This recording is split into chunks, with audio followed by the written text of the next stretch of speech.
so we can have like a Sure. little bit of track to it. So yeah, guys, thank you so much for coming.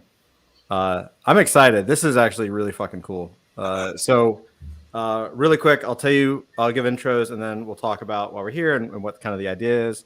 So you all know me. So Andrew, aka Drew, that wonderful human at the bottom left, with his hand on his chin, looking like he's so ready.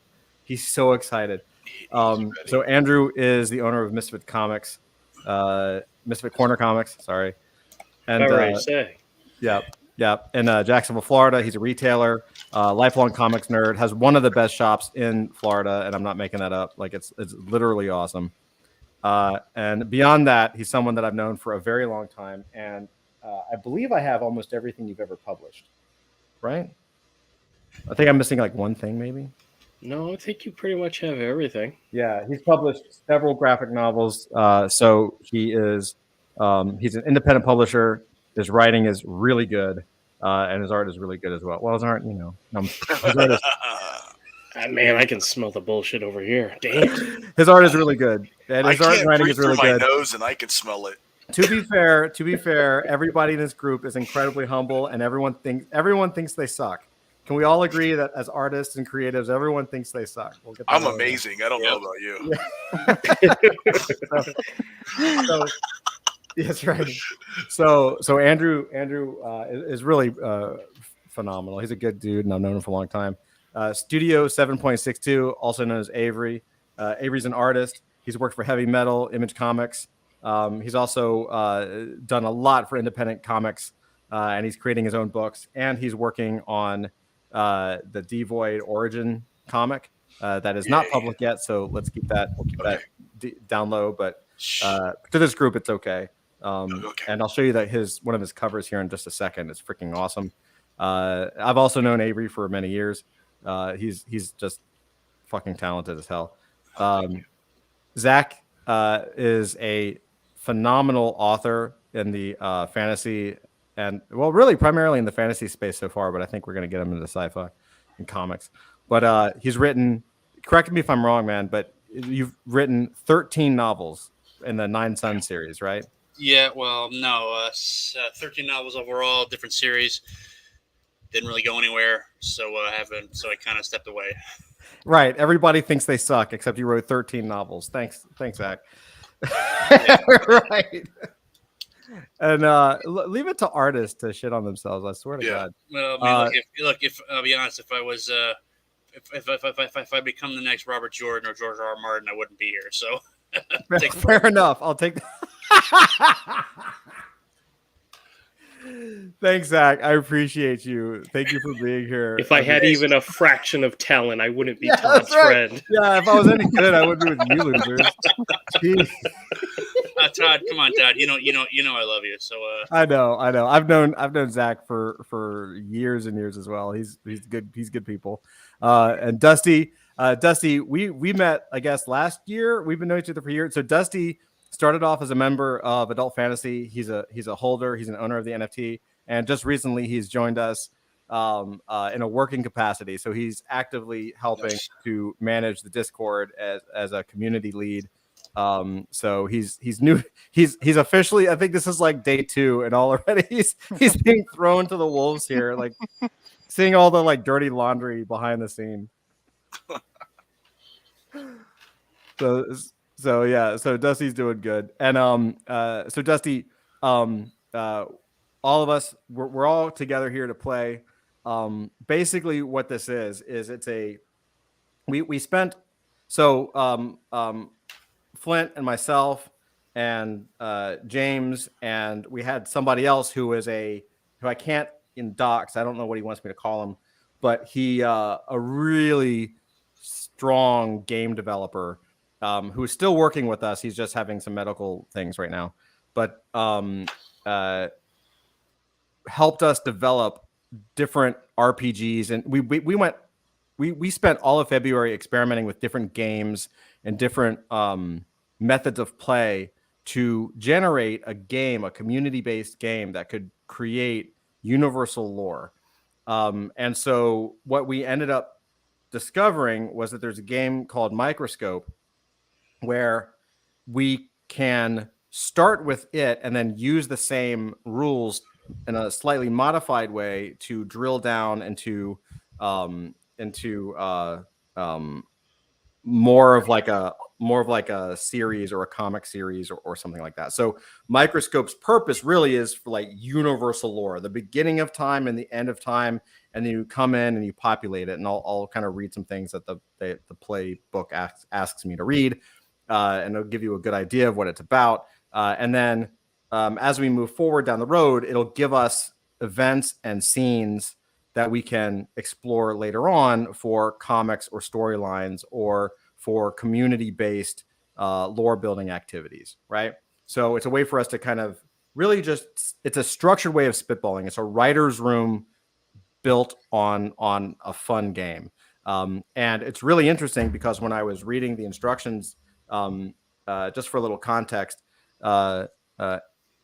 Andrew Avery and I used to travel to conventions like all over the country, and all over the East Coast. And while we were on these drives, we would come up with stories and kind of figure out lore.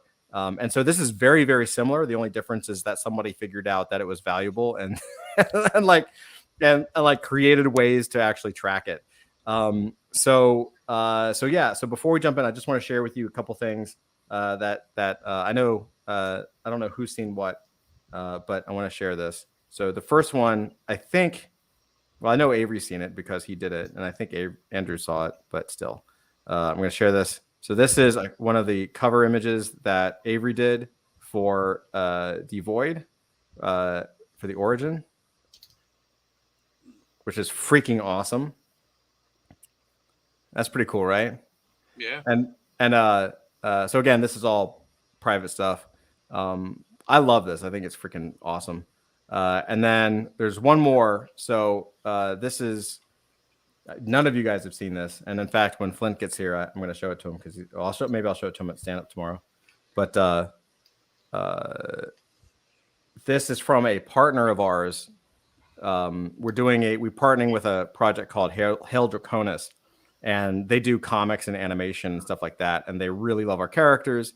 And so we're partnered with them. And then the guy who's in charge of the project said, "Hey, by the way, I'm doing a cover using your character Heinous. Is that cool?" And I was like, "Yeah, of course." And so his artist finished it, and it's fucking awesome. All right, so this is what he sends me. Isn't that wicked? Here, hold on. Let me zoom in. It reminds me of the Ed Piscor. It does remind me of, yeah, for sure. It's very Ed Piscor. But this is just badass. I mean, it's got an indie vibe. It's got a little bit of an indie flavor. But that's just gorgeous. Very cool. I love it. So I wanted to share that. A lot of stuff going on behind the scenes. It's so veiny. It's so veiny. So awesome. All right, so let's jump in. I sent you guys a link to Utgar's Chronicles. I see you guys are all in it. So it's a real-time app, meaning that I can share it on screen, and when you update it on your side, it'll show up. It's really cool. It's a really simple app, but it does really well. So I'm going to read the intro. It's a very simple game, but it's a lot of fun. So I'm going to read exactly what it says, including the part that says, the author of the game says I should read this part to you because it's really important. All of us sitting at the table have equal creative power. At times we'll have different roles and authority, but we're all equal participants and authors. It may sound like I'm running a game because I'm going to be explaining a lot about the rules, and I may interrupt and jump in to clarify how the game is played, but I don't have any more authority than anyone else when it comes to the actual playing the game. There's no GM, even though I'm kind of saying that I'm GM. Now that we know what the game's about, that's it. We're ready to get started. It's pretty easy. So we're going to jump in. And so the very first thing we're going to do is we're going to craft, and I'll also state this, there's no wrong answer. And what I think is so fun about this game is that we can come up with anything we want and no matter how good or bad it is, it can always be changed later. So this is our canvas for creating a universe, and it can always change. It can always modify. I have another version of this we've already played, a couple times. Like, it's just a lot of fun, and so there's no stress. This is straight up. Grab some popcorn, grab a beer or something if you want, and just it's a game. So we're gonna have fun. So, all right. So the first thing we're gonna do is the big picture, and that's the thing at the top where it says AF Lore Gods. I just put that there for a title. But the big picture is really a way for us to brainstorm a simple overview of the history that we want to play. So, and the thing that the game recommends is that we try to be as descriptive as possible, right? So we want to be, for this big picture, we want to think big. So a certain, it's a one sentence and it's big. So for an example is an ancient empire rises and falls, or cavemen at the dawn of time found the first civilization, or mankind leaves the sick earth behind and spreads out to the stars. So this is just sort of the big picture of the whole thing. And there's no limit. It can be from the beginning of time to the end of time, or anything in between.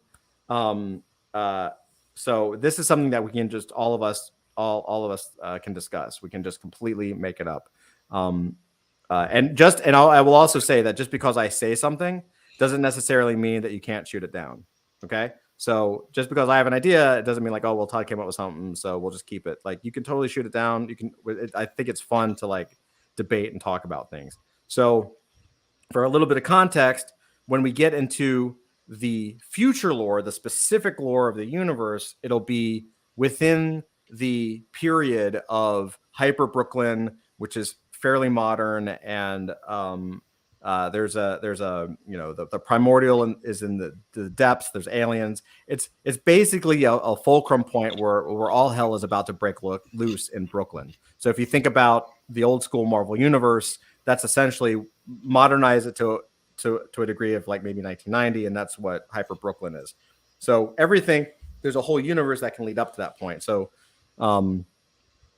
I think maybe a big picture could be something like, we could even spin it off of an ancient empire rises and falls, and kind of move it towards like, modern civilization rises and falls, or something like that. Like, I don't think we have to go super crazy with it. Like, what do you guys think?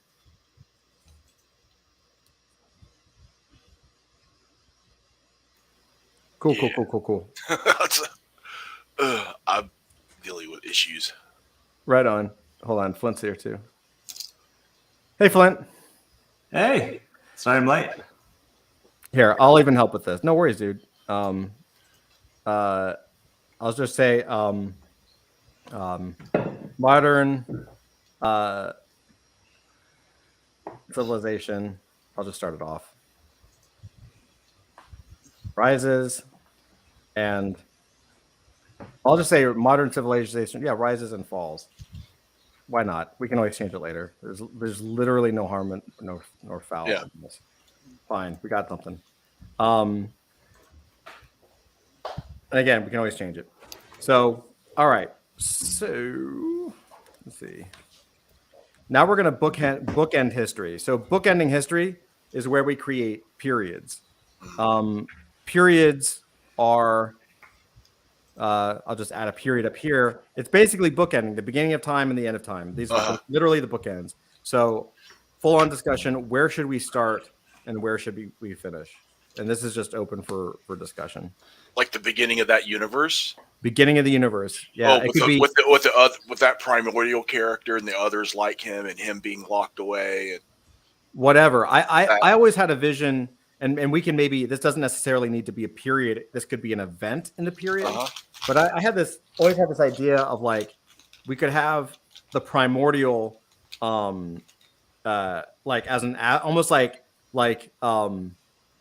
interstellar cosmonauts. Like, this is the beginning of time. So there'd be some weird timey-wimey stuff, but you could have like interstellar cosmonauts are mining an asteroid only to discover that it's it's the sleeping primordial or something, like in space. Like this is this rock rocketing through space, and that could be 10 million years ago or something, right? but I don't know if that's a period necessarily or an event within that period. So, Yeah. Well, Right. I mean, well, according to the deck, the primordial came to Earth millennia ago on its path of destruction. right. So I'm thinking, why don't we make him something like a combination of Galactus and Cthulhu, like a being that is unknowable, that is unknowable, which is basically how it's described here, and who also seeks to devour the Earth. Yeah. And Right, cool. basically, he fell to the Earth, but again, let's stick with the lore here. He was basically put to sleep by a mighty shaman or a group of shamans, whatever the plural is. And Okay. yeah, so that I think would probably be a good starting point. Really cool. Like maybe almost brought like ancient humans to Yeah. extinction. Yeah, so that would be the big picture. An ancient cosmic evil falls to the earth and is imprisoned for millennia. How I mean, does that work for you guys? Yeah. That's rad as hell. Yeah.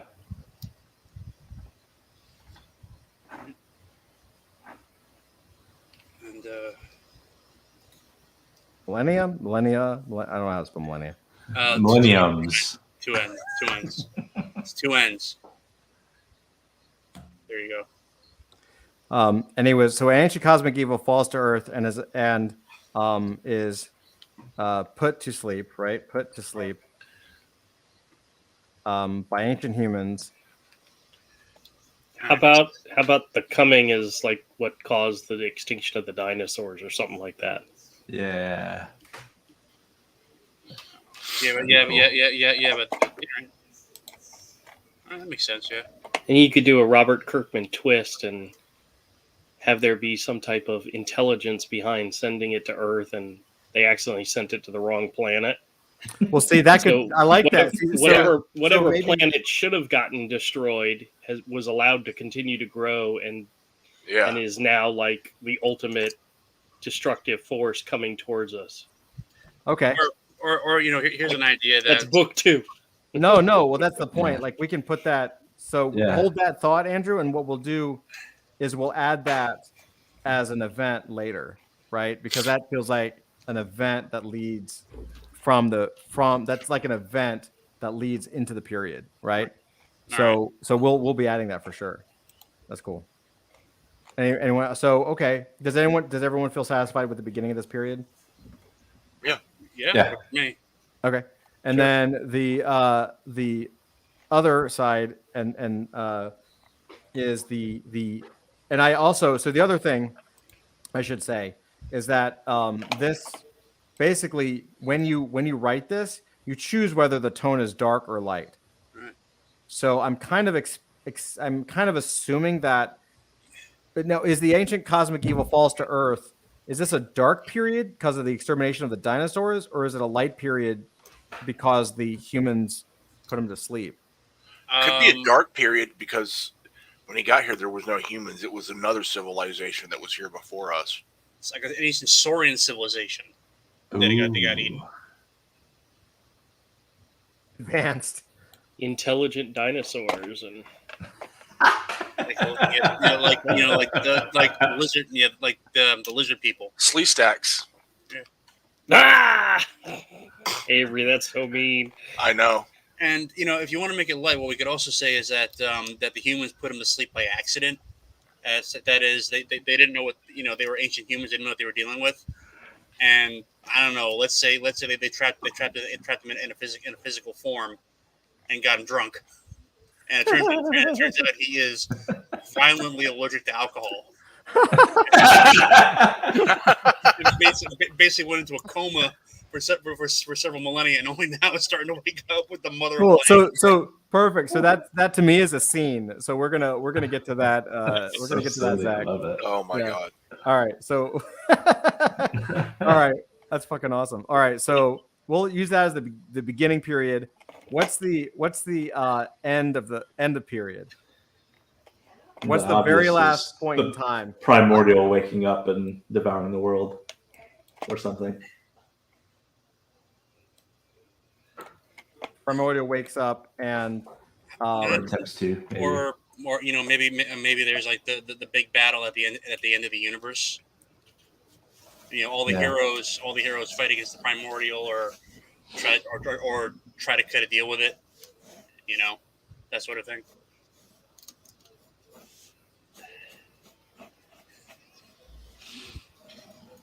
Listen, you can have Uranus, but don't touch Earth. They're cutting a deal. Or better yet, you can devour the Earth, but let me rule over the surviving humans as but instead of destroying the human race, why don't you enslave them and put me in charge of them? They can live in the city on his head. Yeah, yeah. So Primordial wakes up and attempts to destroy everything at the end of the universe. Or how about attempts to destroy everything at the end of the world, not the universe, end of the Earth. Like at the end of the time.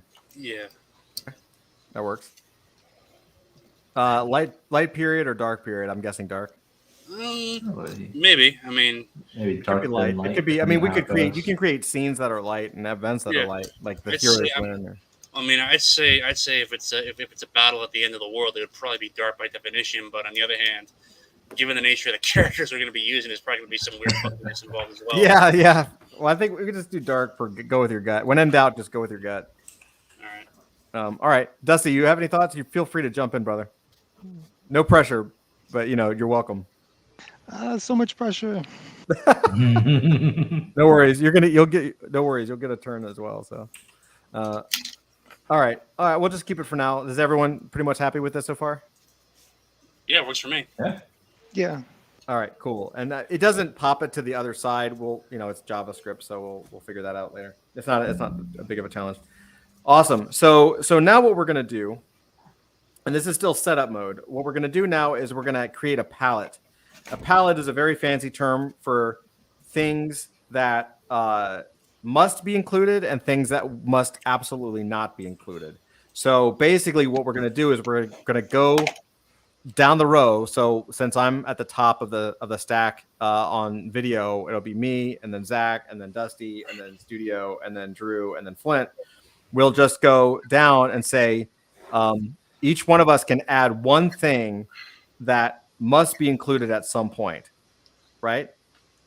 And likewise, you can add, then we'll go around and we'll do one thing from each player that absolutely we're not is off limits, right? Like if you don't want time travel, there's no time travel, right? Like whatever you want. That was going to be mine. you can do it, whatever you want. I'm giving examples here. So an example would be add something to the yes column if you think the other players would not expect it to be in the history, but you want to be able to include it. Add something to the no column if you think the other players would expect it to be in the history, but you don't want it included, right?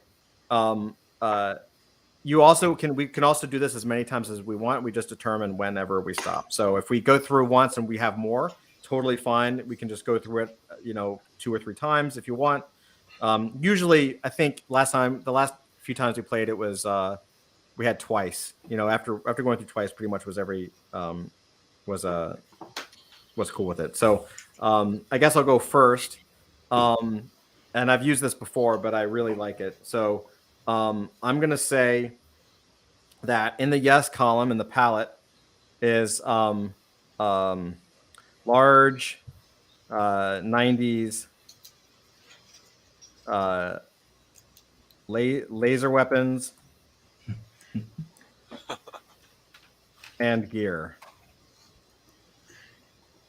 Yeah. Oh, right. Yeah. So it's just so now anybody through the course of play can say, pull out a laser bazooka or something ridiculous and they can use it. Yeah. Zach, you're up next. All right. So yes. So add. So I can add one thing and add one yes thing and add one no thing, right? Yeah, we can certainly. We can go maybe we go all yeses and then nos. Okay. So we'll go yeses and then nos, and then we can do another round of yeses and nos. Yes. All right. And you can go ahead and add. You have access. So. All right. Let me get on there. Add item. Huh. Okay.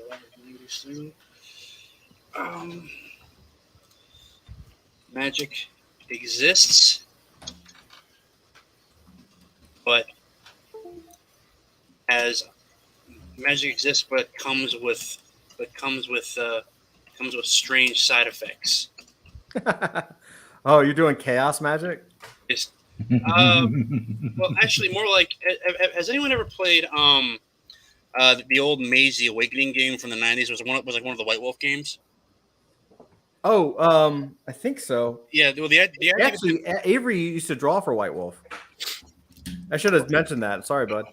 Well, just Vampire World of Darkness. Yeah, I mean, I was never a big White Wolf fan, but I mean, Mage. The idea behind the Mage's magic system is that what Mages did was essentially affect probability.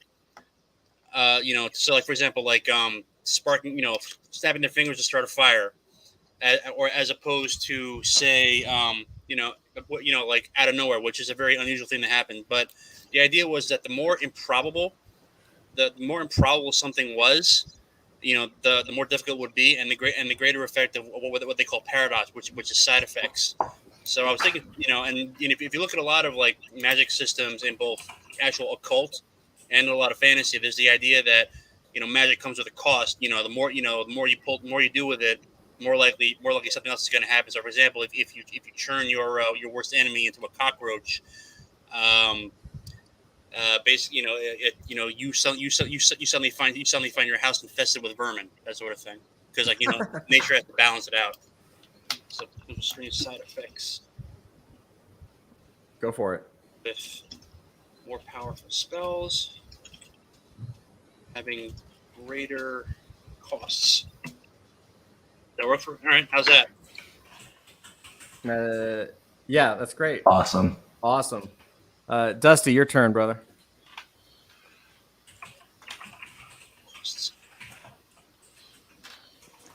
Okay, I don't know if I'm doing this right, but I think that at some point there should be like a large ghetto blaster boombox to play theme music when the action goes down. I love it. Go for it. Beautiful. Type it in. I have no objections. Yeah, I think it's awesome.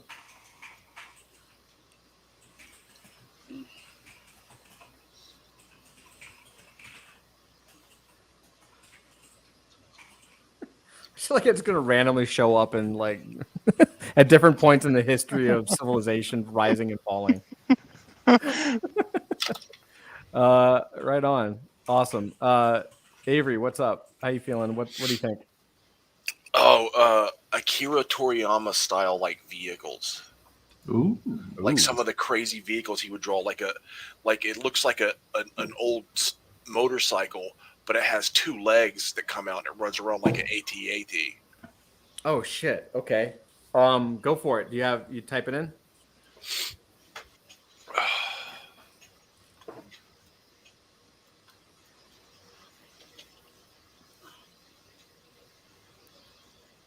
Is that a meme? Have I seen that as a meme? Is that what that car is with like arms and legs? Or is that totally different?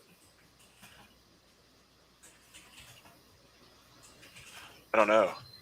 Oh, maybe it's different.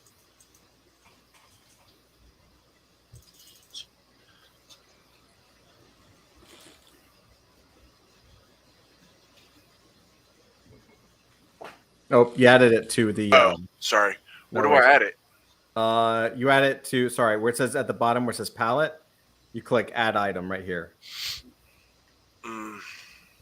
Here, I can help you out. I got you.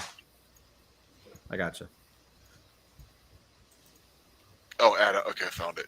Okay, yeah, go for it. I don't know if I spelled that right. That's okay.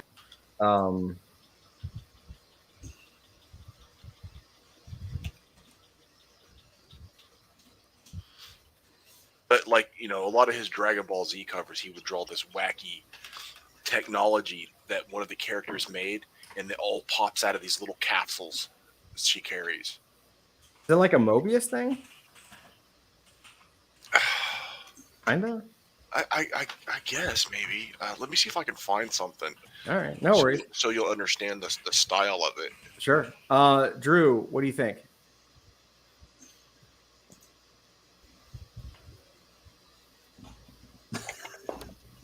There you go.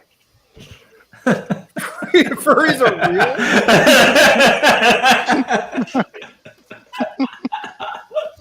Oh no. So wait, this needs a little bit of context. Hold on. Hold on. So just for those that don't know Andrew, he produced his graphic novel, And it's not Hero. It's not a furry book. It's a furry book. Oh yeah, you know what? Those are in Dragon Ball Z too. Also, anthropomorphic characters. That's right. Yeah, that's cool. Alongside normal people, no one bats an eye. I give you your pictures. Furries are real. Okay, Flint. The bar has been set very high. Anthropomorphic characters, nice. And no one has to think it's weird. It's like somebody has a pet dog. Their next neighbor might be a talking dog. I will say that one of my all-time favorite comic stories is that Astro City with the cartoon lion. Do you know what I'm talking about? Yeah. Where the cartoon lion is an actor and he's real, and it's like everyone else is human, and he's just like can't find anyone like him. It's brilliant. What does it say? Universe-wide bureaucratic organization sending gods of destruction to planets. Oh, hell yeah. I have this mental picture of this organization that's sending the primordial to planets. It's this like really like mundane, evil office environment. Like, you know, the destruction of Earth form has to be signed in triplicate, and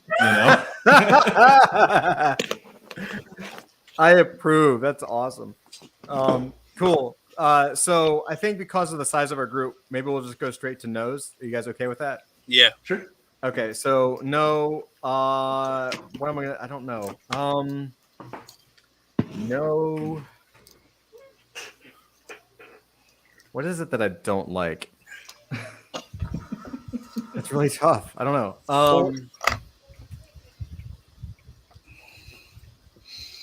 right, give me some ideas. Some ideas that you're not going to use, or that if you have multiple ideas, because I'm not really sure. Like, I mean, I know time travel is kind of probably one, but I'm going to save that for Flint because he called it.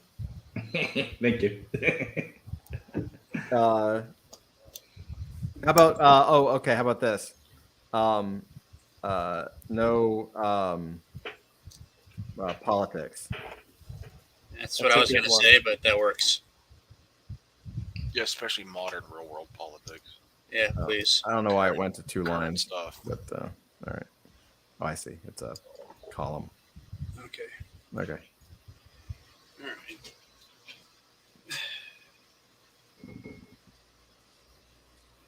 All right. All right. Zach. All right. Okay. Add legacy. Oh, wait. Sorry. Add item. All right. No politics.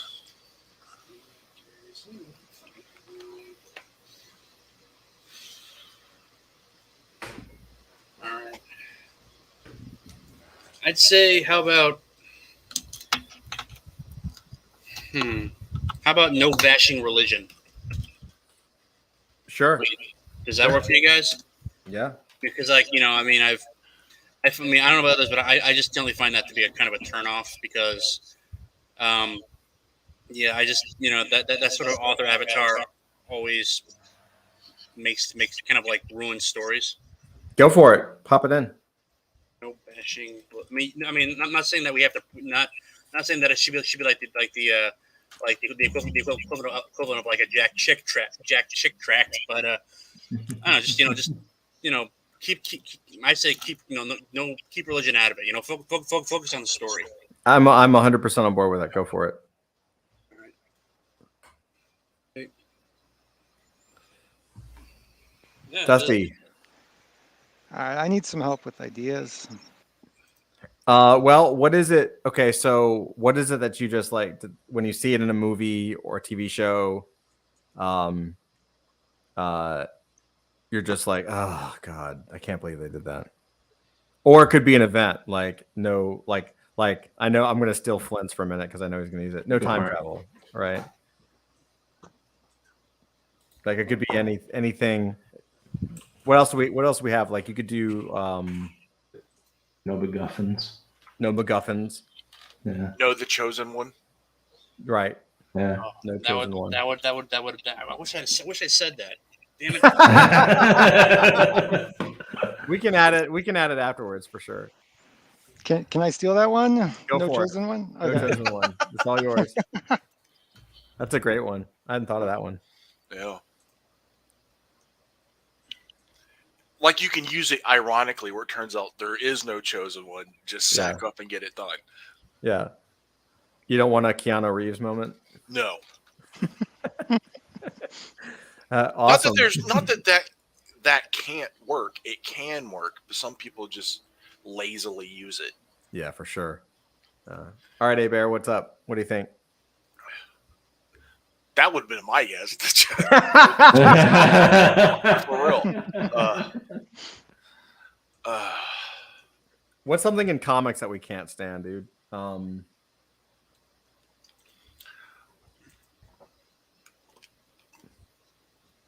No, like whining. Abusing the death of characters. Oh, fair enough. Like when they kill a character, then bring them right back. Unless they planned it that way and it works from the get go. But like killing a character for a big to create a big event, and then go, oh, I know we put a bullet through their head, but they're back. It's like so yes would be permadeath, but no would be like no major deaths reincarnated, like no main plot point deaths reincarnated, something like that. Yes, no significant death. If it really means something to the story, don't bring them back. Do it. No significant. No Gwen Stacy's. There you go. Like Gwen being dead mattered.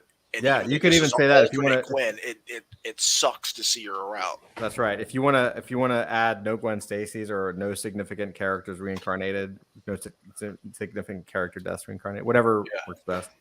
No Gwen Stacy's is pretty good. Pretty clear. Yeah.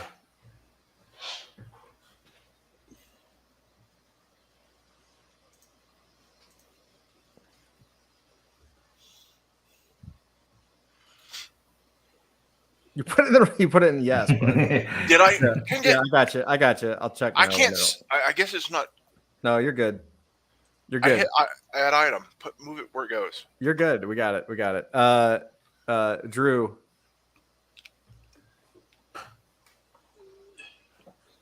No girls allowed or no Mary Sue? Well, we got to have girls. No, what I said was no girls allowed. That was a joke, but no Mary Sue's is what I'm trying to say. No Rays, no Ray Skywalkers, no automatically has the answer to every single problem. Yeah, automatically awesome. Without earning it at any level. Fantastic. I love it.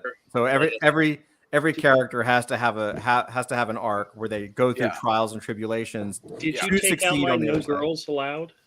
I did, yeah. Only it just takes up too much space. It's okay. No Mary Sue's. I don't care. You can put it back if you want. It's just I was trying to make a point. You made a great point. You said furries are real and no girls allowed. I think we're getting a really good picture of who you are as a human being. Yeah. Oh, somebody's on a watch list and for one.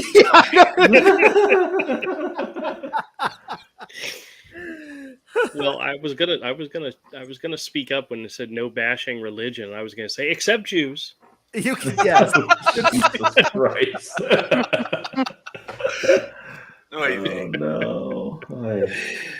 Love you, Todd. Yeah, you're welcome. You're okay. I understand. It's fine.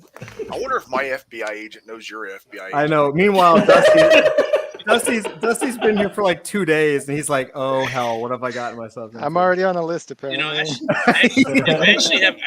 That's given me an idea for an event regarding the FBI who are being tasked to watch one of the characters. And the entire file is like, it's the longest thing. Complaints like, this is the most boring perverted guy I've ever had to think. Why am I being punished? Yeah. Why am I being punished? Yeah.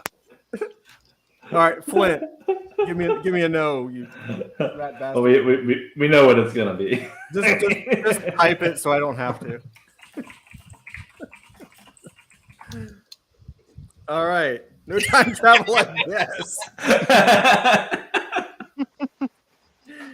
Awesome. All right. We did that. So now that setup is done, this is me reading from the pamphlet that they told me to read to explain play.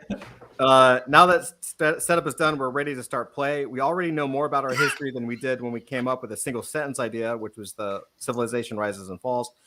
And as we play, we'll find out more and more. The basic structure of the game is that we keep going around the table, adding to the history, making either a period, an event, or a scene. For each rotation, there's going to be one player called the lens. That's the person whose turn it is, basically, who's leading and closing the moment for the round, right? And that player is going to pick a particular focus that everything we create has to relate to. So if the focus is a city, each player is going to get to add something to that history or something to the history that somehow relates to that city. It's a topic to keep us all on the same page. If you make a period or event, just describe what happens as though we're seeing it from a bird's eye view. You're in charge, and the rest of us are eagerly listening to hear what you have to say. If you make a scene, we all pick characters and role play to find out what really happened in the moment of history. You can role play if you want, or like we do, we just kind of talk it out like, oh, it'd be cool if this character did that. We're kind of storytellers in that way, so that's fine as well. Whatever suits you, really. It's pretty open. Yeah, let's go. Let's jump into it. So the very first thing we are going to do is we're going to define the focus. So I'm going to be, you know what? I'm going to be the first player. And the thing is you can kind of jump around. So the book actually tells me to be the first player because I've actually done this before. So I'm going to be the first lens, and I'll pick the first focus for our history. So it actually wants me to make a scene for the first turn, just to show how this thing can kind of work, and then we can work backwards to create the event and create the period. And so let's say that I'll create a scene. Although this is like an app, so the book doesn't know that the app exists. So let me do this. We'll just start it from the top. We'll actually start with a period or an event, and then we'll kind of move in. So I'll declare a focus. So where we're gonna focus, the part of history we're gonna explore right now. Let's explore, since we kind of take place in the modern day era, I'm going to say the focus is light, and it's modern day Brooklyn, hyper Brooklyn. I don't know why I'm capitalizing everything.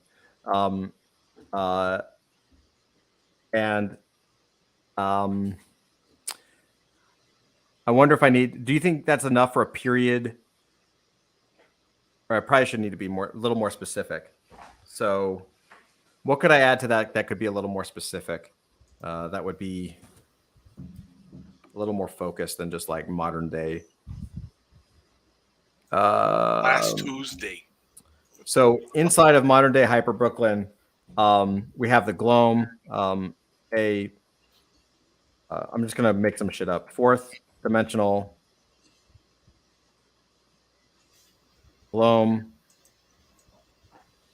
embraces the city as I'll fix all this stuff. The sits city as it has become. Fucking nailed it. The city as it has become a destination spot for hyperdimensional travel. Again, nothing is permanent. And then I'm going to move this. I think I can move this right there because it's in between the beginning of the world and the end of the world. So we'll start there. And then we start to make history. So, Oh, so basically the way it works is that the lens declares the current focus of the game, the part of the history you're going to explore right now. Each player then takes a turn creating either a period, event, or scene. Lens goes first, then go around the table to the left. So, well, for us, it'll be down the side of the screen. The lens goes first down the table left. What you create must relate to the current focus. So if you create a different period, it still has to relate to this period. You can make another period, but it has to relate somehow to this period. So what's the focus? Just this period, or is something more specific? Great question. The focus is this.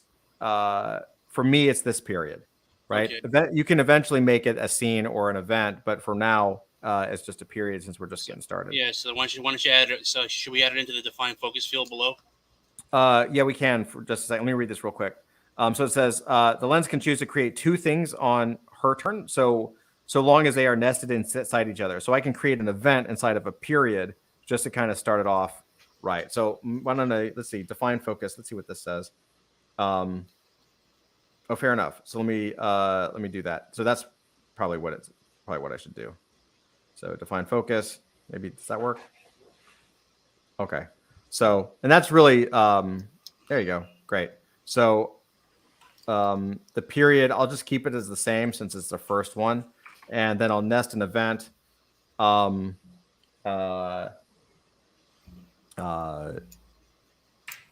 Disruption.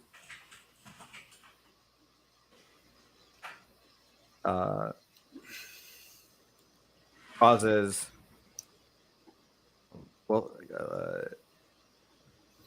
an earthquake, causes a strange rumbling in the city. And the disruption, I think it needs to be. So one of the things that the game talked about is to try to be as specific as you can, or to be as stacking of questions as you can. And scenes will start with questions, but for events, disruption could be criminals attempt to steal a what do you call those devices that create like hypersonic waves or something, or make something up? An ultrasonic cannon. Hypersonic? Yeah. How about a hypersonic cannon? Or hypersonic cannon, and accidentally cause a strange, unexpected rumbling in the city, right? And it's not necessarily dark, I don't think. I think it's kind of like light and funny. So those will be, that's my two. So the next person just creates one. You can create whatever you want, right? It just has to relate. And inside of events are scenes. So inside of scene, you can actually create a scene inside of that. And scenes start by asking a question. So if you feel like creating a scene, we'll go through the little directions of creating a scene. But Zach, you're up. Well, I think this will probably be an event, or it might be a scene. Well, I'll add it as an event, and we'll see how it goes. Cannon opens a dimensional rift to a ninth dimension. Opens a rift to a ninth dimensional prison camp holding various inmates guilty of crimes so unspeakable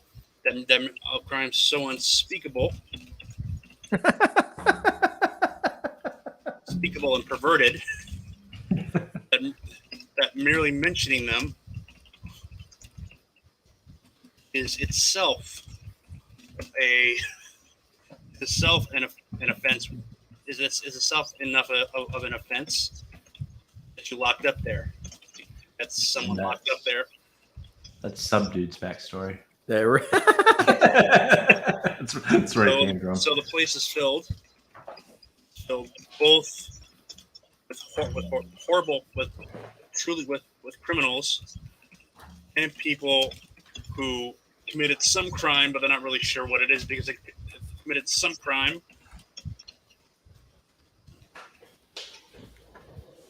But they're not really sure what it is. So that's awesome, man. Is this It's a crime to ask. it's a crime to ask. But why did he do?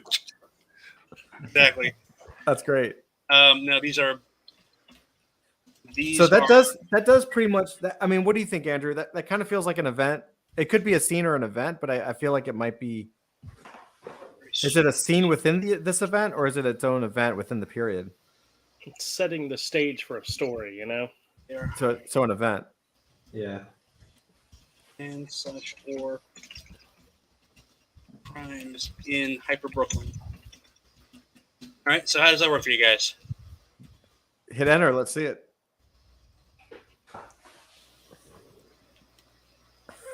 That's awesome. The app doesn't let me. I can collapse it. There we go. Yeah, Awesome. I could do that. There we go. That's great. That's so funny. All right. Right on. Dusty, you're up next. So I can include characters, right? Yeah, you can do whatever you want. Like, I think it would be kind of funny if like Heinous and Subdued were cruising in a car, and then they got a call to respond to one of these two. So I don't know if that'd be more of a scene. That would be a scene. So let's go ahead and do it. So a scene, basically, is so. Let's say which do you think it would be? Which do you think it would be a scene for? Probably the first one, like responding to them trying to steal the hypersonic cannon. Okay, so and I'll let you write. I'm just gonna kind of review what this means. So it starts with a question, and then you set the stage. You choose the characters, right? So you state the question, which is the question is why we are looking at the scene in the first place, and the scene isn't complete until we find the answer. So a question can be a simple yes or no, or it can require a more detailed answer. So examples of this would be: are the rebels driven by vengeance or a desire for freedom? Right. On top of that, a question can establish facts or stack the deck. So, for example, if a question is, why does the king betray his country? We know the king is going to do it. There's nothing that can prevent it because you've established a fact that the king did betray his country, right? You would get a totally different scene if you asked, does the king betray his country, or what did the warlord pay the king to betray his country, right? So all of those are correct. It doesn't really, there's no rule. It's just what would the question be that would lead these characters into action?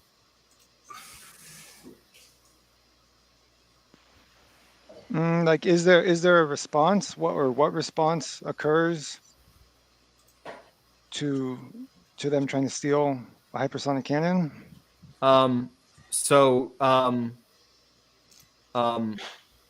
Maybe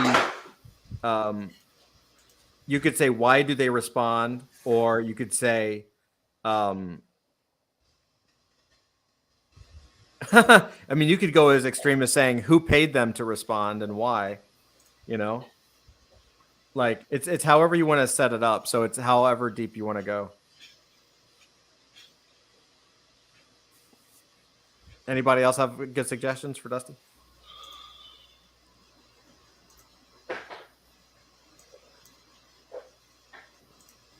Cool. I'm trying not to cough into the mic.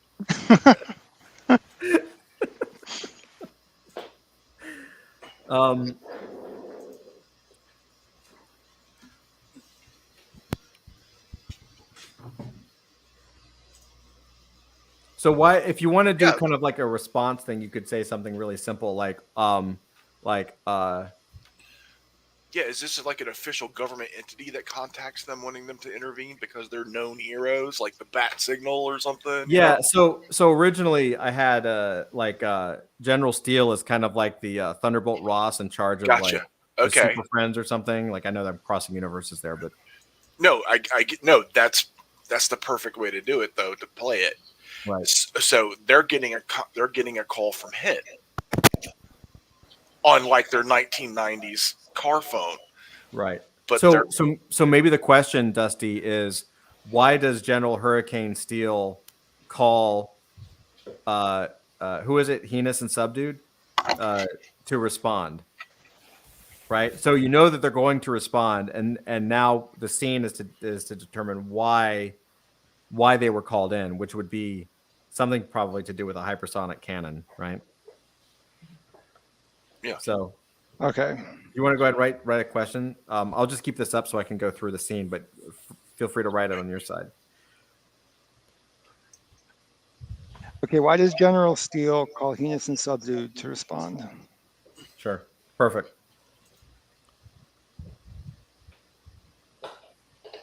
And then for scene, the scene is basically there's a few steps in there. There's setting the stage, like when did the scene happen, and then you kind of can review some facts. It's basically when, where, why, and how, right? Kind of like the normal setting up of a scene. We've already chosen the characters, which is great. So you know exactly who's going to be in the scene. And we'll talk about it, and then we can just kind of write it down. So when does the scene happen? I guess we've decided it's set within this event. Let's see. Yeah. So where, why, what just happened, or what's next? So decide where the scene physically takes place and what is going on. Are the characters here for a reason? Is there something they intend to do? What happened just before the scene? If there are specific incidents implied in the event description or the question, say whether this is before or after. So an example would be, and this, of course, they're like writing prose, but it's night shift on the bridge of the Icarus, and the captain should be asleep, but he's checking on his green crew. We knew the ship is going to discover the ghost planet, but that hasn't happened yet. It's a normal cruise so far. Right? So that's the basics of a scene. What would be, let's help Dusty and kind of figure out like what would be the actual scene itself. So they've been called. I'm assuming like the main point of the scene would be the confrontation. So maybe it's that Heinous and Subdued respond, and they're actually trying. So what you could do. All right. We actually had something similar to this before, I think. But what seemed to be funny was like you could have Heinous and Subdued go there to stop they go there to stop the criminals. They see that it's a hypersonic weapon, and they actually decide to steal it themselves. So the fight is really about who's going to steal it more, right? I like that. Right? They decide that they're just going to take it. So it becomes sort of like a bad guy fight. But that's my suggestion. You know, I'm giving examples that I don't want to color your scene. Not very heroic. Who said anything about heroes? Yeah. But it is funny. Yeah. Oh yeah. They're like, do you know what we could do with that thing? That's right. Heroes when it's convenient for them. Things get lost in police evidence all the time. That's right. What's one missing hypersonic cannon? Yeah. We'll never know. It's a major military defense contractor. They'll never miss it. Heinous wants to use it to free his imperiled world, you know, his He-Man like world, and Subdued just wants to take it on a date. He just wants to sit on it where it vibrates. Yeah.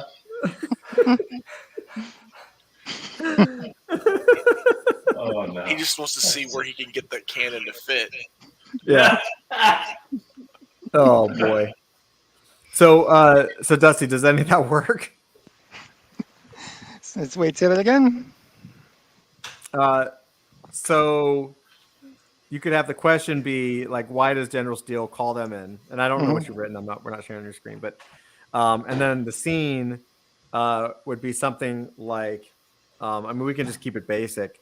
We could say where it could be at the. I'm just throwing stuff out. Feel free to change, but like at the warehouse, Heinous and Subdue decide to steal the weapon from the criminals, which is what's going to happen, so that, and you could create a Y, so that He-Man can save his, or He-Man, so Heinous can save his world, and Subdue could take it on a date, and you just cheat and say chaos ensues.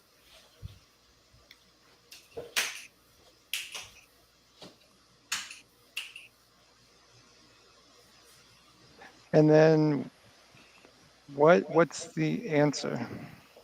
So the answer is basically the answer to the question of why General Steele wanted those two to show up. And it doesn't necessarily, it can be, but I guess in this context, it doesn't necessarily need to be to retrieve the weapon, right? It could be to send them into a death trap. Who knows? Like, it could be whatever you want. Why would General Hurricane Steel send them to into this situation? Because he's probably saying like to retrieve the cannon or to stop the criminals. Like, there's no definition. Like, he might not have even told them what the criminals are doing. Yeah. He's just hoping to get them killed to get rid of them. Yeah, I think he sends them because he thinks they're incompetent and that they're going to do a terrible job. Perfect. So there's your answer. And then just determine whether it's a light or dark scene. It sounds pretty light to me, but Sounds pretty hilarious.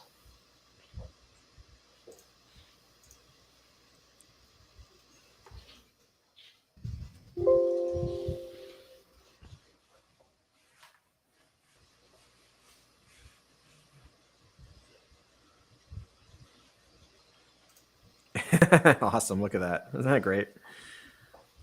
Wicked. Studio, your turn. Oh boy. So you can create another period, but we're still I'm still the lens on this one, so it's still focused on modern day Hyper Brooklyn. So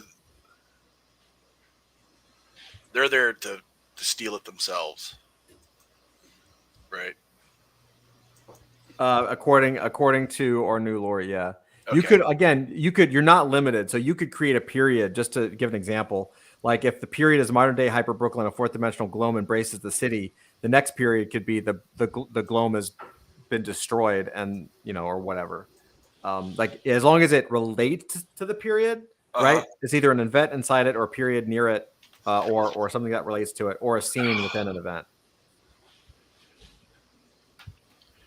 I was going to say D Void could show up because she's an obsessed stalker of Heinous. And she really makes it go sideways. Right on. Now you could dive into a different event. It's totally up to you. Whatever you want, whatever you're feeling. No rules. No limitation. Yeah, I would want to play that out. All right, go for it. I would have D Void show up, and it really goes sideways, and everything gets fucked up and blown up and ruined. She just makes it way worse because she's trying to creep on Heinous and her stalker shows up. Her toxic ex finger bang.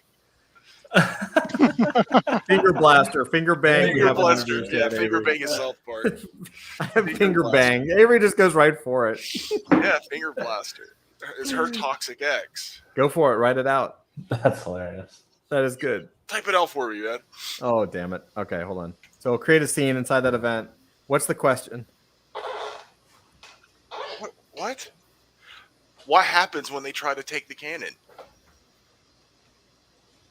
I mean, they're of course mopping the floor with these goons. Even in their incompetence, they're way OP compared to these goons that are taking it.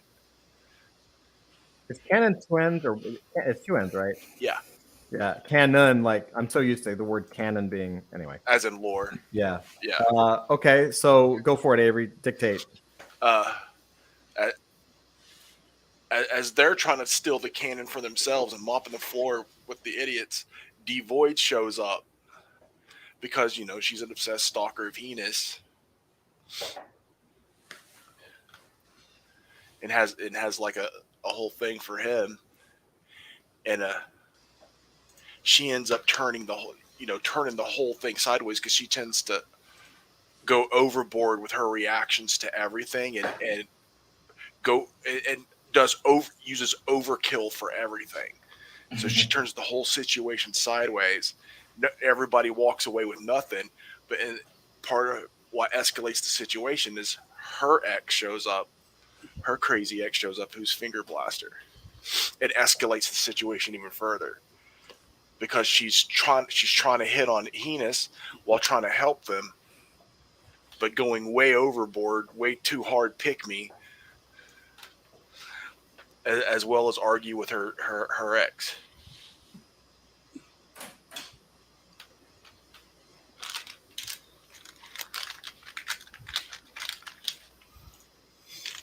And how about the cannon is Destroyed. Well, I was gonna say, and the cannon is left. What if it was left on? Like everyone, everything went to hell, and everyone just leaves, and the cannon, like everyone's either dead or gone. Yeah. Sure, absolutely. Perfect. Even better. Does that make sense? Yeah. Okay, so what's the what happens when Subdued and Heenus attempt to extract the cannon? What's your answer? I guess it's all hell break. I guess it's really Foobar. I guess it's really this. All hell breaks loose and the cannon is left alone on. Yeah. Left alone, functional, and turned on. Yeah. Is this light or dark? Light. All right, there you go. Andrew, you're up to bat. Okay, hold on. I'm gonna finger bang you in my life. Very professional crew here at Adult Fantasy. No, dude. When I saw that character, that South Park bit's the first thing that went through my head. I was just...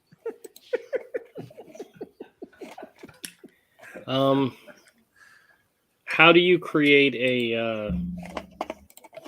a parallel scene? So a scene has to go into right now. A scene because it's an app.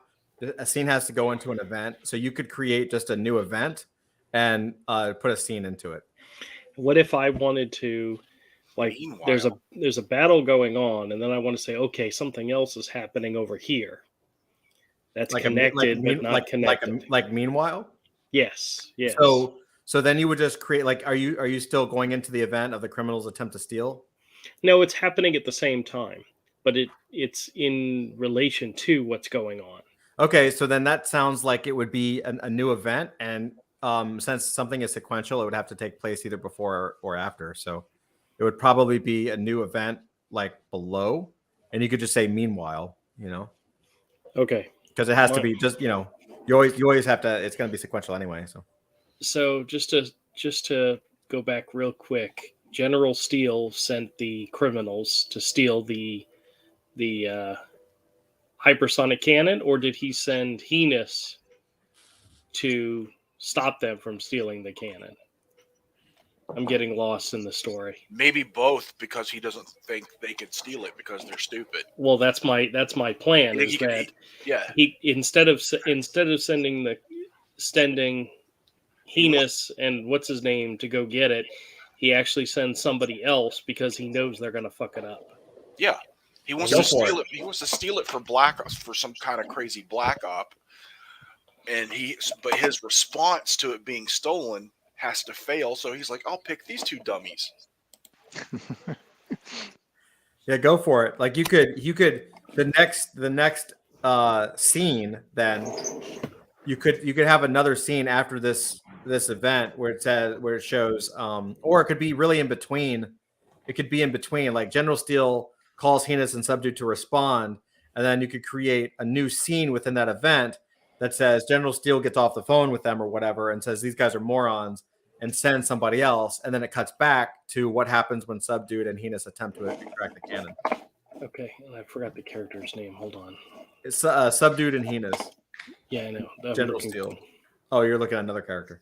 Yes. Actually, guys, I'm sorry. I should have sent you guys a link to the character list. I can do that for you if you want. But is that helpful? Yeah, it would be helpful, but hold on. Meanwhile, while those two idiots are off trying to stop the criminals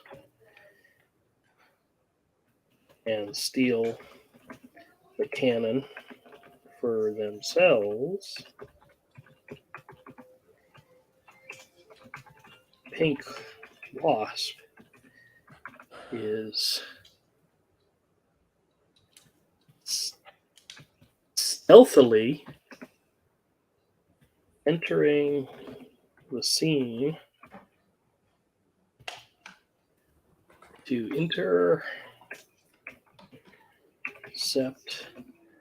the cannon. I can't spell.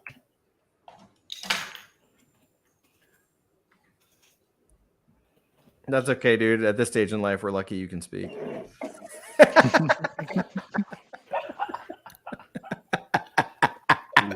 I'm sorry. I didn't hear that. Yeah. Okay. Huh? Yeah. Oh, what? Hey, Sonny! So, FYI, inside of chat, I shared a document. You can pretty much ignore everything except, I mean, whatever. It's got all the names and JPEGs of the characters. So, it should be public. So let me know if it doesn't show up for you guys. Oh yeah, I can see it. Those are cool.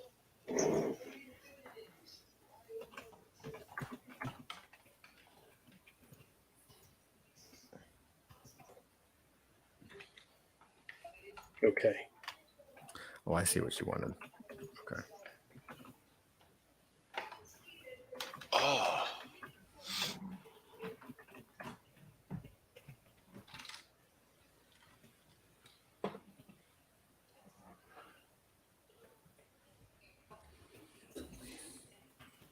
Oh, Dead Step should be the leader of the mercenaries he's using to steal the cannon.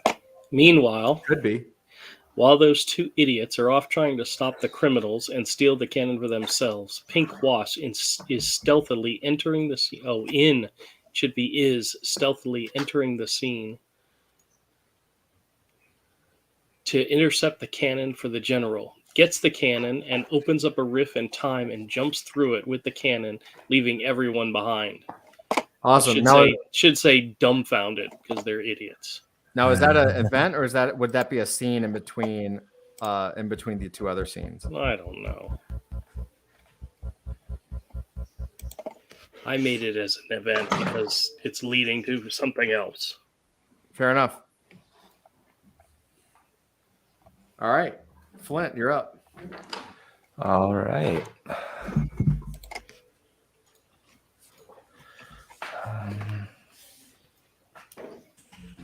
You spelled dumbfounded. It's okay. Okay.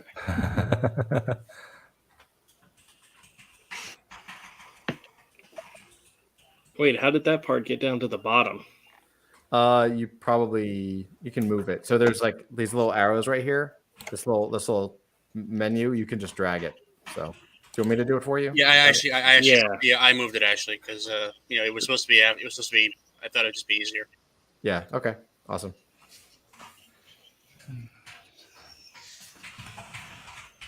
Writing something. I almost kind of imagine the cannon being like a MacGuffin, like in Avengers Endgame, where everybody's trying to get the gauntlet with the gems, and it's going back and forth from character to character, and maybe the cannon keeps opening up rifts in time, and people are jumping through it, and I don't know if that would be a.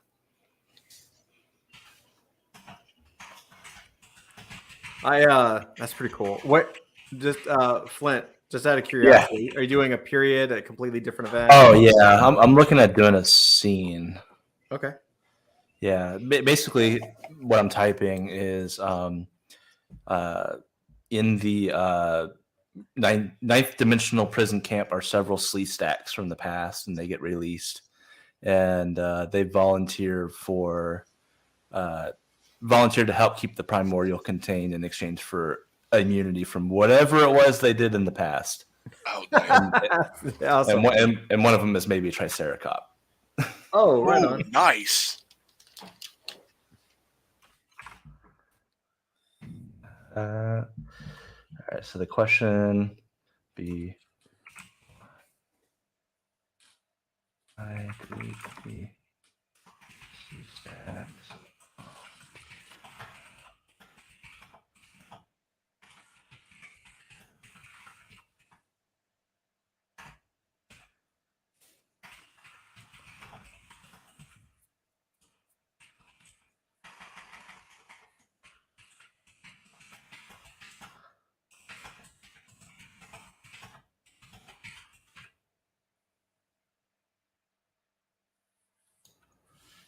There you go.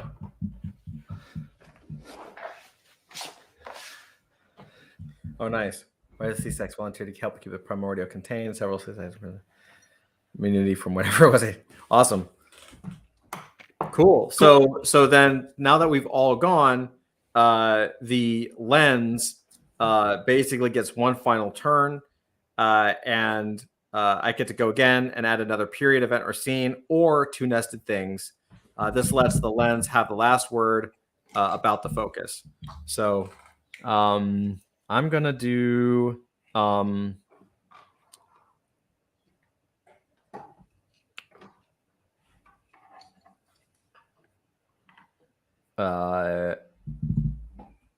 going to add an event.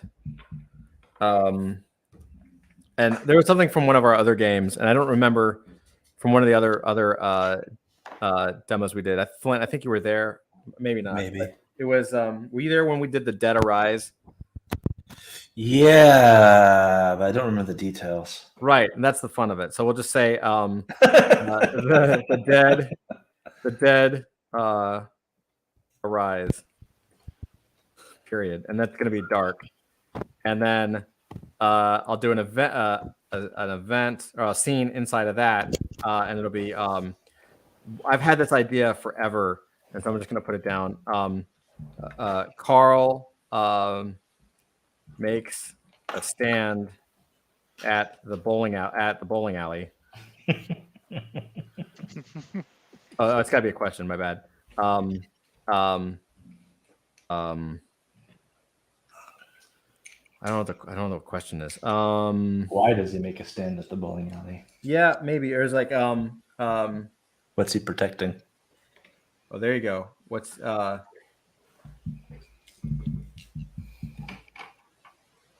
great. What is he protecting is pretty good. How can we make that more specific? Why would Carl risk everything to save the bowling alley, maybe? Yeah. Because, he's not exactly, like a hero or anything, but Carl makes a stand at the bowling alley. Carl makes a stand at the bowling alley, which is overrun by the Evil Dead. I totally imagine this as like a Evil Dead kind of like Army of Darkness kind of thing. One of my favorite movies. Me too, man. Which is overrun by the Evil Dead. He must protect his mother, Beelzebubby. Oh, That's right. At all costs. So, he thinks they're coming for her, and really they're trying to like eat his brains or some shit. So really, that's the answer. Carl Carl makes a stand at the bowling alley overrun by the evil dead. Hilarity and gore ensue. Not ensure. Ensue. Ensure. No, ensure is what Beelzebub drinks. That's right. And I'm gonna say this is like dark. Like it should be. It's kind of a darker. The scene is kind of dark. So even though there's comedic moments,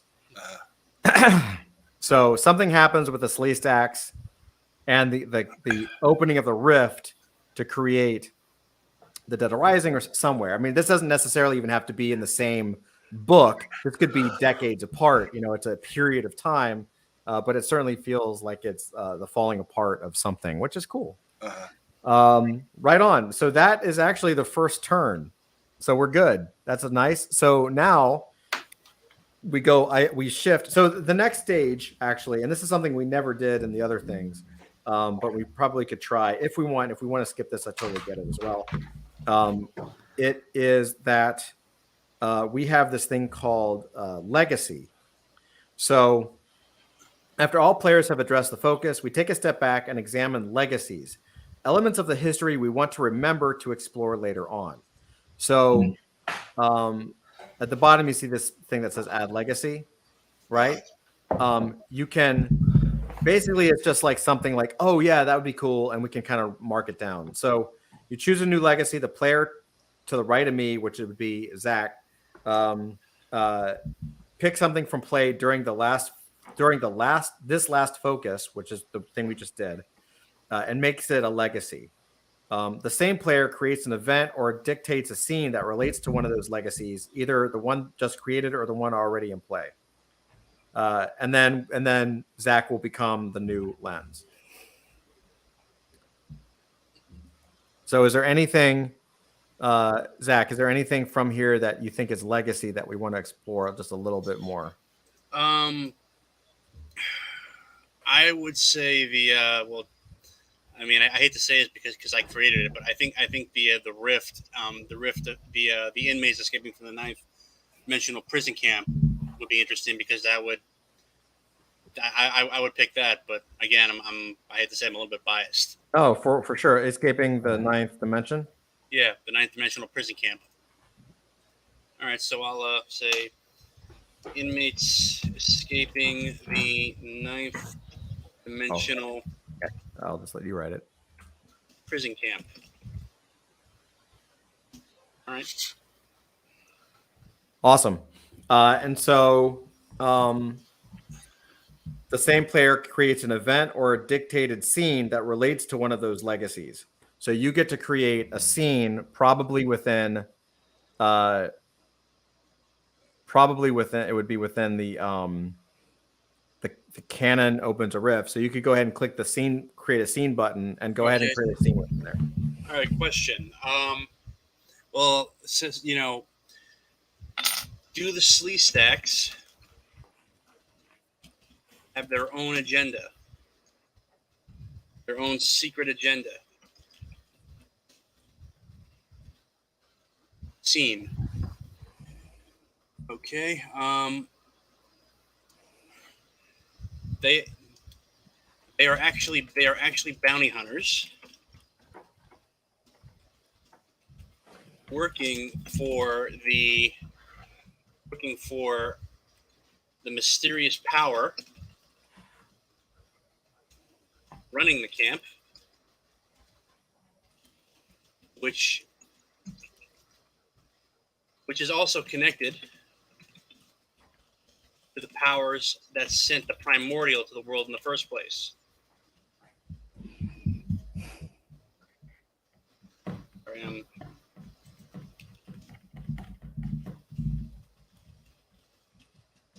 The deal is they are told that they either have to capture the escaped inmates or replace them with other beings of similar power to take their place.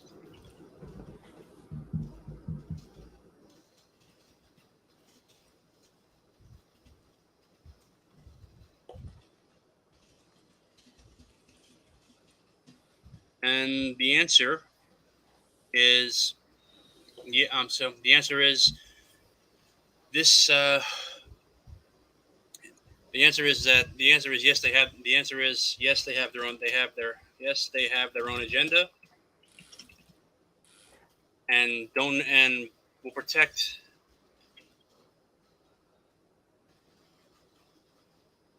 The place. So, yeah. So the scene has to be something that's actually happening, right? Whatever you want. Yeah, I mean, a scene I would assume would be like the shot of the movie, right? They are drawn You're such a writer. to the chaos of the fighting around the cannon, and think heinous. Am I spelling this right? And Maybe we'll see it when you hit enter. all right, heinous and Spelling does not need to be perfect. and think heinous and devoid would be perfect candidates as replacement inmates and set up an ambush. Nice. All Answer. right. They have their own agenda. Yes, they have their own agenda and don't necessarily care about the primordial if it conflicts with their agenda. And I would say this is light, I guess, Go for it. or dark. I'm not sure which. Whatever your gut says, whatever your first instinct is. Again, it can always change. I'd say it's dark because there's nothing overtly humorous about it. So, all right.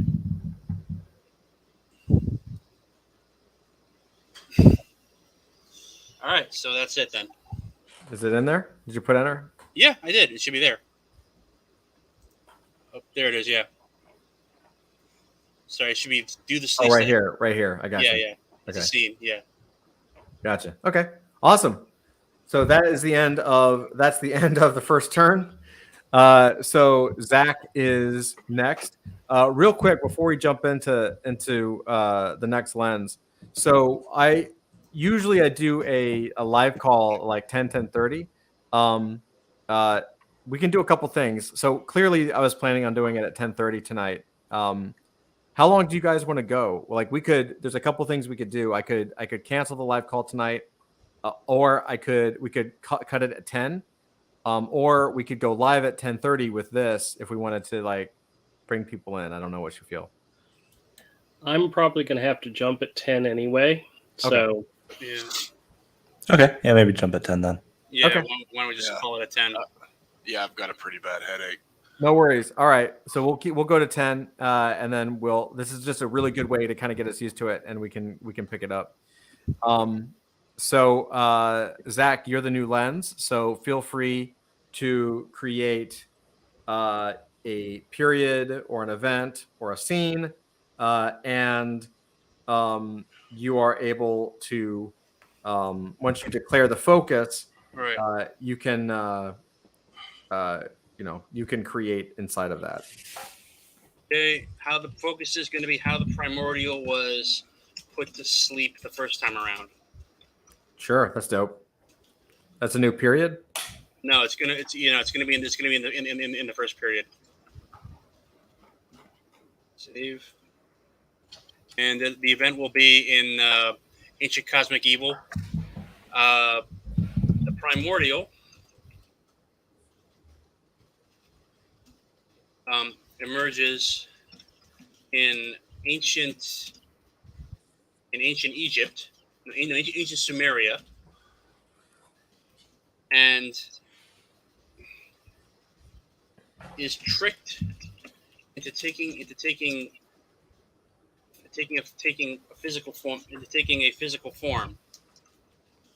So if you wanted that to be the event, you could also choose to make, because a lens gets 2 if they want, as long as they're nested.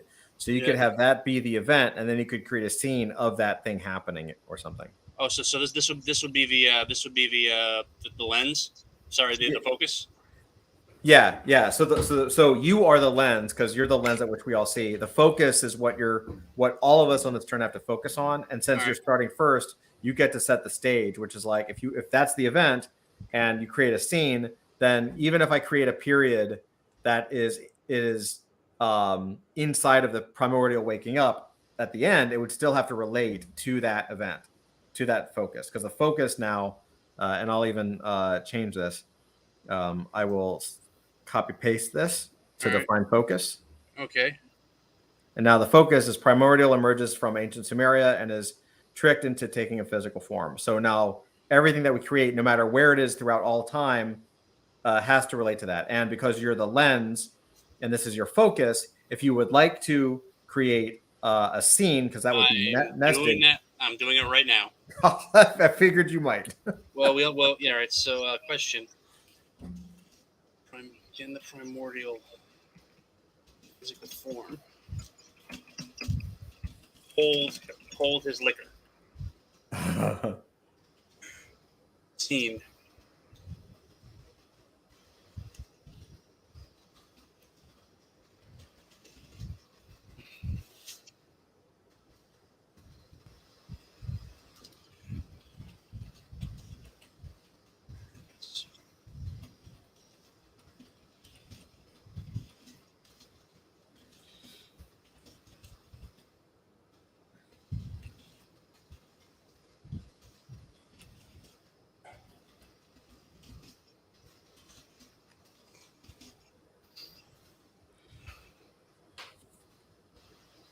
Intention of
Can you tell he's a novelist?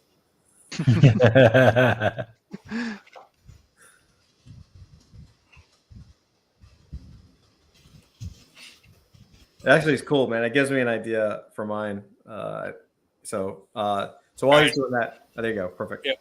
The primordial form, just from hold his liquor.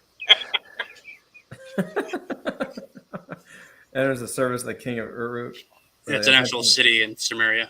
Nice. 596th wife.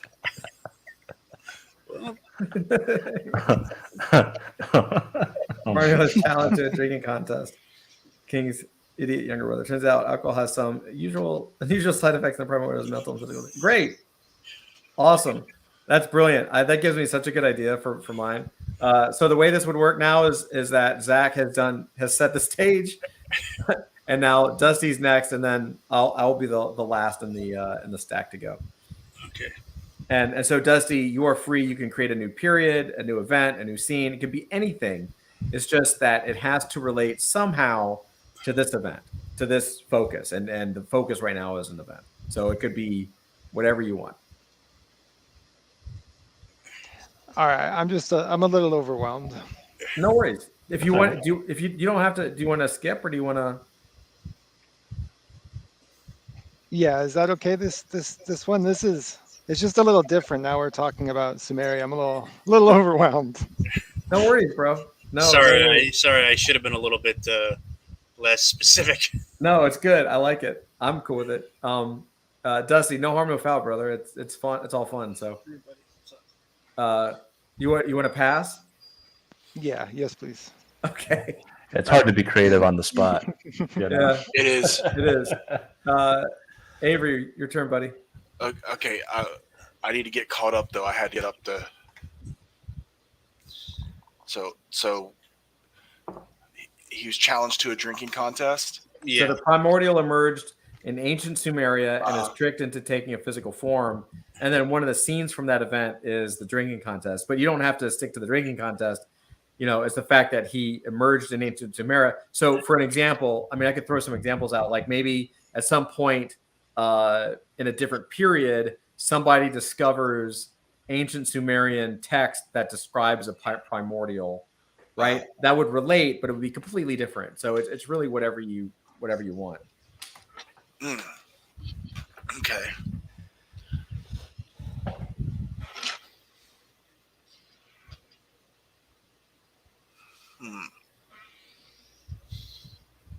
What did the Slee Stacks make their alcohol out of? That'll be an interesting event. That'll be an interesting scene. Fermented slime that comes out of them.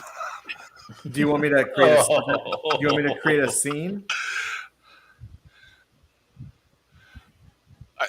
I guess. I don't know. Them making a giant vat for of it, and they're just all basically hawking loogies. So okay. So where would that be? Would that be part of the ancient Sumerian shot, or would it be down here with the we were In the talking challenge, it would be mixed into the challenge.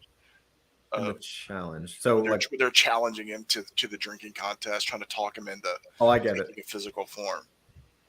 Can the primordial? Okay, got you. So it'd probably be a new scene, right? Okay. So what was the question, Avery? What is theirs made out? Their alcohol made out of these Slee Stack type people,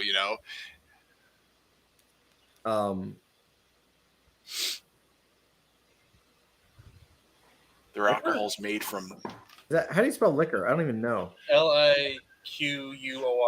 OR. Thank you. It's made from fermented mucus. So gross. It is. I love it. That's what's on my brain because my allergies are my allergies are as bad as having the flu. Okay, so that's the answer. So what's the scene to discover this? Their leader, who is challenging him to take a physical form to participate in this drinking contest, is giving this great speech, and he's having everybody behind him, all his people, just basically hawking loogies in a giant vat for him to use as a It's horrific. And they're all behind him, like behind the curtain, all Wizard of Oz style. Like, we're gonna need more stall for more time. We're having a hard time making this much. Because it tends to have, on them, it makes them drunk when they ferment it. On other people, it knocks them out. It's like it's like a quaalude to other forms of life. So they just accidentally. So they basically just roofied a great cosmic evil. Yes, exactly. They roofied him. Is this dark or light? This sounds hilarious. It's a bit of both, but I'd say dark humor. All right. Their leader gives a speech. Does this sound right? What is the Slee Stack liquor made out of? Their leader gives a speech to announce the challenge while his underlings spit into a giant vat behind a Wizard of Oz curtain. Yeah. And then the answer is fermented mucus, of course. Yeah. Okay. Good job. You're welcome. Andrew. Yeah, I'm gonna screw up your order here. Go for it. I'm gonna add an event right here. Give me just a second.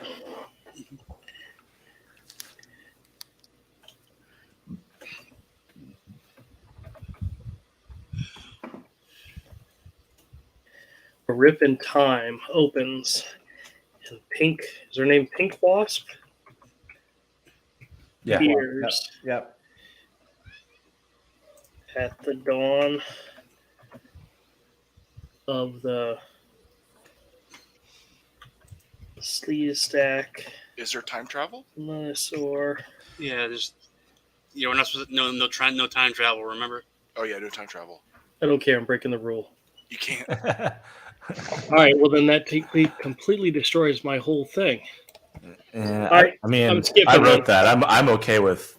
Well, no. Getting rid of that My thought was is one of the events that we already said happened is that the primordial crashes on Earth during the dinosaurs, and my thought was Pink Wasp grabs the cannon after those idiots are fighting and grabs it and opens up a rift in time and jumps through it and actually goes back to the dinosaur age and actually sees that event happening.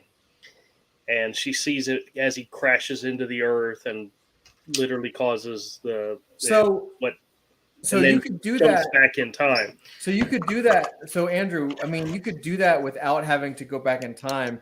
You could have their. So she happens to be a scientist along with Stanwell Perpetual, who's like Reed Richards. So she could have access to almost like a Stargate type of portal that views the past or something. That's, you know what I mean? No, never mind. I was doing something else. Never mind. I'll skip me because I was thinking of something and it's not going to work. It's not going to work. Okay, so we'll come back to you. Yeah, it's fine. Okay. I might change my other scene as well because.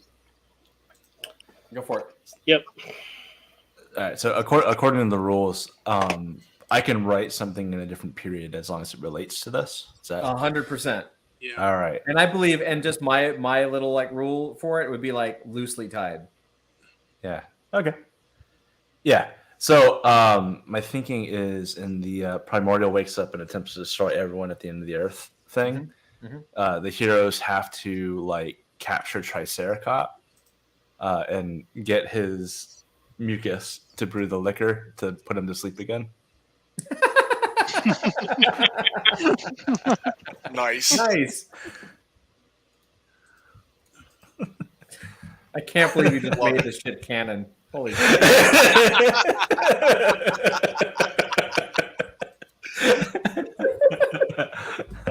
Brilliant.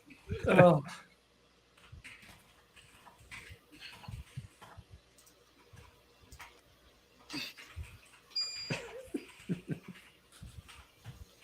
Imagine the chore of getting that much of it from him. Right? Oh. Cool. Like you can't stay away from modern stuff. I'd be like, they give him COVID. Oh, yeah. No. Yeah. Oh, thing is though, he's never had a cold. He's never had the modern cold or flu. It could just be the modern cold or flu. That's what they deliberately give him because it would go crazy. Our heroes must capture Triceracop to get his mucus to brew the liquor needed to put the primordial to sleep. That's awesome, dude. That's great. All right, so I'm gonna create. So it's my turn, and we'll come back. Unless Drew, do you want to go, or do you need another moment? I'm writing it up now, but go ahead and Okay. go ahead. Okay. I'm writing it now. So I'm gonna create a period, and it's gonna be light, and I'm gonna say young girl who looks remarkably like someone who lived in ancient Samaria, sits at the dawn of a new universe and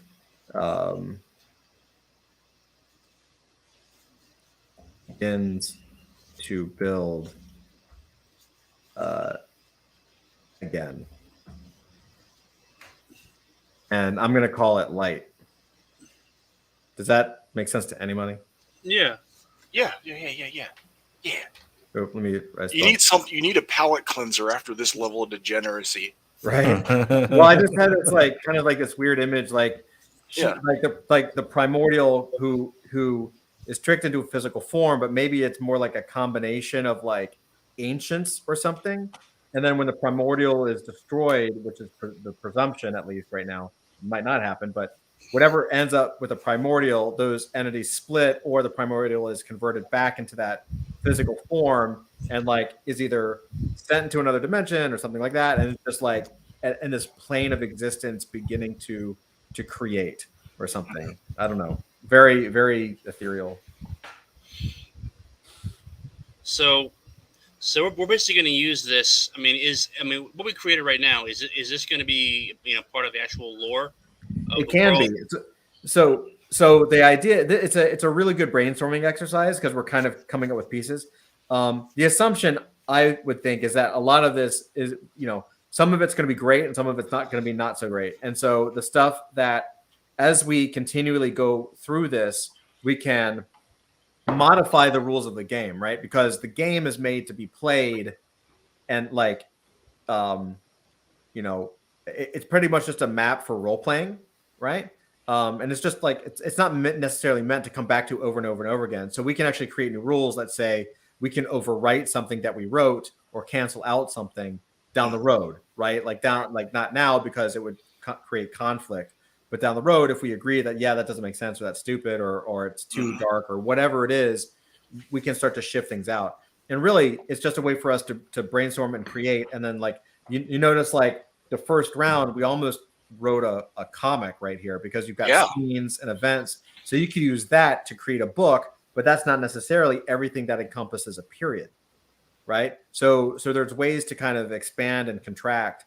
And in fact, when we played this before, we actually we invented a modified, this is traditional microscope. The way we played it before, Flint and I and this other person, and James, like the way that the GM would set it up, we basically created it more like a where instead of periods of time throughout all of history, it was treated like the whole scope was season 1, and period 1 was the whole scope was the story, and period 1 was season 1, and period 10 was season 10, and then the events were episodes inside of the seasons, right? And so that allowed us to kind of play with the story within the this is way more broad because we're defining big swaths of time, right? But then once we have these ideas everywhere, we can then kind of create more of like a linear season, if that makes sense. Like really, you could do that now. Like ancient cosmic evil falls to the earth. That could be episode 1 of season 1 or something, right? There's like really a lot of ways you can play this, if that makes sense. Yeah. Andrew. All right, I added my event. Ooh, where is it? It's right at the bottom. It says, a rip in space opens and Pink Wasp finds herself floating over an unknown planet and witnesses the mass buildup of an alien fleet of starships or spaceships as they prepare an invasion of another planet. The target, Earth. She uses the hypercannon to open another rip in space and tries to return home to warn everyone. Awesome. Which is not going to happen. That's awesome. But nice. The idea is to build side events, kind of like a Chris Claremont thing, where you're constantly adding new potential other avenues to take. Yeah, that's awesome. I'm totally down with that. It makes total sense. Hopefully, with now that any of the weird bondage stuff he was really into.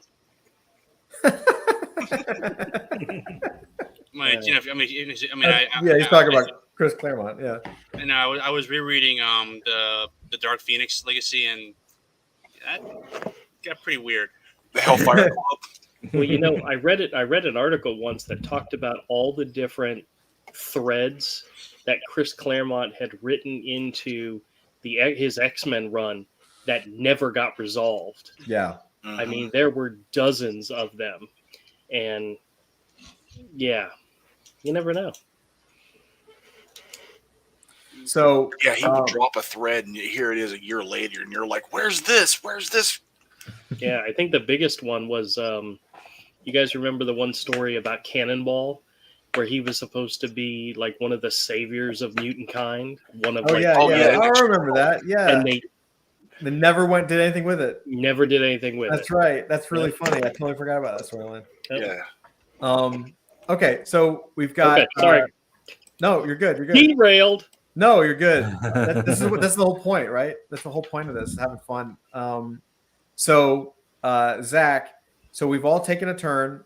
Dusty, if you want to jump in, feel free. If not, then what we'll do is Zach can go ahead and close out his focus by adding, basically doing the same thing. He can add an event or a scene, or if it's a scene, it would be one thing. If it's an event, he would have the option to do an event and a scene because they're nested, or he could do a period and an event, one of those things. So how would you like to close off your focus? Your primordial emerges in ancient Sumeria and is tricked into taking a physical form. Okay, I'll basically create a scene. Go for it. What happens when the primordial drinks sleeve stack booger liquor, booger booze? Booger liquor? Is that what we're calling it? I don't speak ancient Sumerian, so who knows? All right. He goes absolutely berserk, causes massive destruction of property,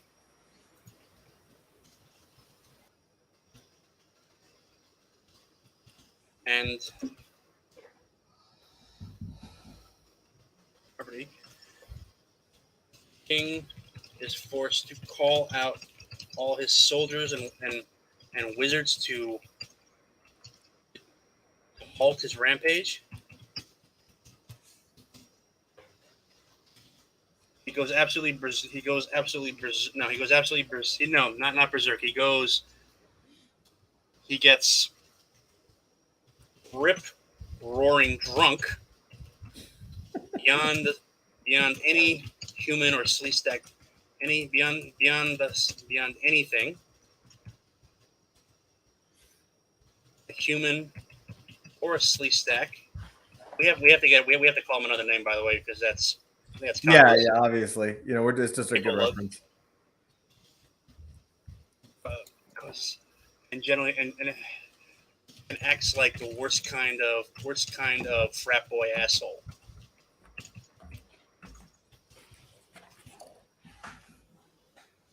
Halt his rampage and the halt his rampage. Answer.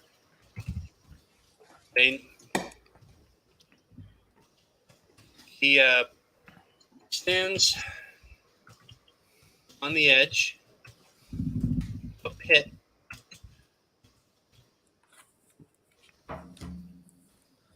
Say, oh no, King's chief wizard tricks him into taking one last major drink, which sends him into an alcoholic stupor. Sorry, my cat is like bumping me as I'm writing. He is then magically thrown halfway. Magically thrown halfway across the planet, landing in what will become New York Harbor. And let me just clean up the spelling real quick.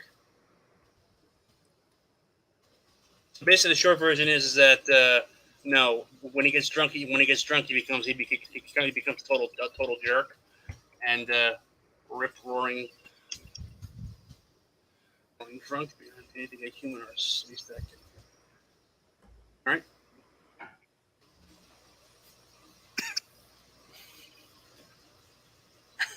So I guess that would be that. That could explain how he got thrown into New York Harbor. Well, at least there's an explanation for it.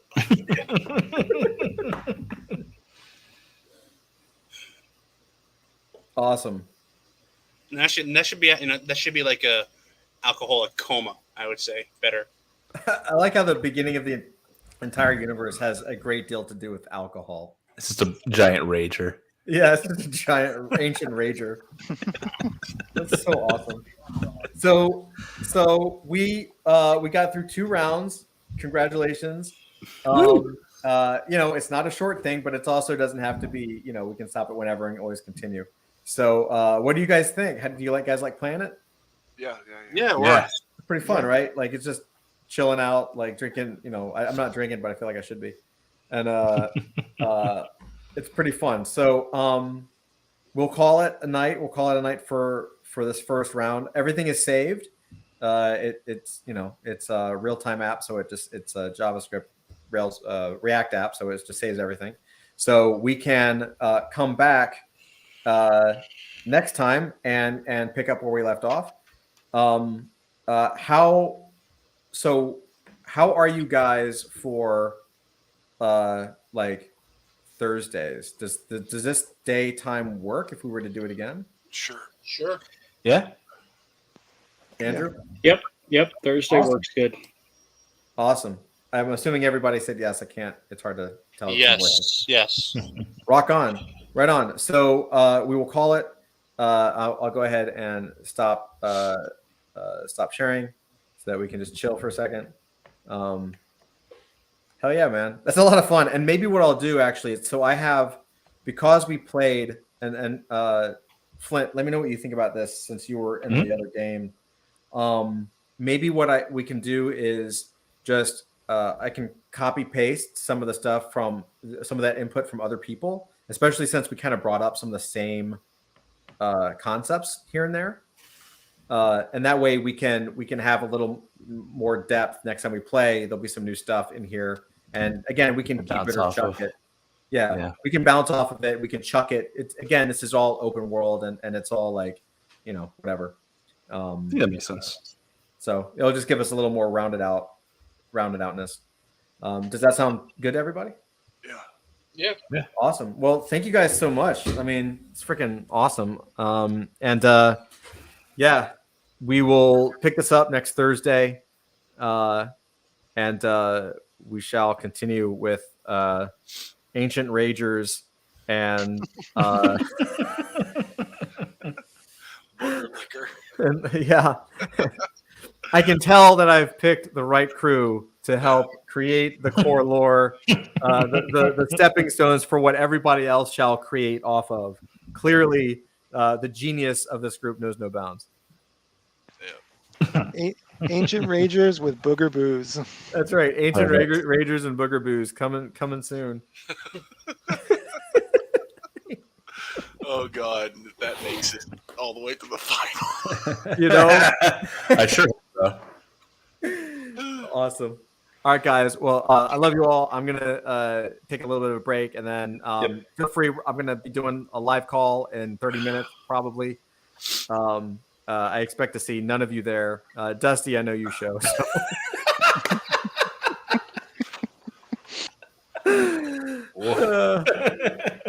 I get it. That's what they call guilt. No. It'll just be me and Todd. Yeah.